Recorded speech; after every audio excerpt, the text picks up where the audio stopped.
இன்றைக்கு இந்த வருஷத்தோட 13வது நாள். காலமாக ஒழும்பினதுலேருந்தே தையல் மிஷினோடையே இந்த முழு நாள் முக்கால்வாசி நாள் போயிட்டுது.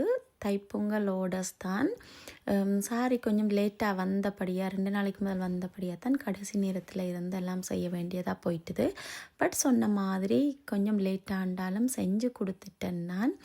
ஸோ அம்மாவுக்கு மகளுக்கு ஹாஃப் சாரி, பட்டு பாவாடை, சாரி எல்லாம் ரெடி பண்ணி சாரி எல்லாம் ப்ளீட் பண்ணி அயன் பண்ணி எல்லாம் செய்து கொடுத்துட்டு தான் இரவு போல் சமையல் சாப்பாடு கூட இன்றைக்கு பெருசாக இல்லை, இருந்ததுகள் சும்மா நூடுல்ஸ் அது இதுகளை வச்சு சமாளித்து சாப்பிட்டாச்சு. அதுக்கு பிறகு அவங்க கலெக்ட் பண்ணிட்டு போன பிறகு தான் வீடு க்ளீனிங் அது இதண்டு தொடங்கினது. இது பார்த்திங்கன்னா கற்பூரவள்ளி 12-13 வருஷமாக வச்சு வார போகிற எல்லாருக்கும் கொடுத்த நான் காடு மாதிரி நண்டிச்சுது. இப்போ பார்த்தா கற்பூரவள்ளியில் இத்தினோண்டி மூண்டியில் மட்டும்தான் மிஞ்சி இருக்குது.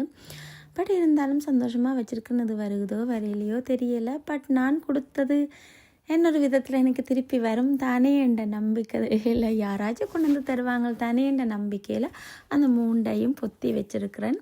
வந்தால் சந்தோஷமண்ட மாதிரி. அதுக்கு பிறகு தான் கூட்டி ஊவர் பிடிச்சி மொப்படிச்சு மஞ்சள் தண்ணி மட்டும் தெளிக்கலை, ஊற விட வேண்டிய எல்லாத்தையும் ஊற விட்டுட்டு எல்லா வேலையும் முடிஞ்சுது. இரவு 2 மணியும் ஆச்சுது வேலை முடிய. இப்போ தான் தூங்க வந்தேன்.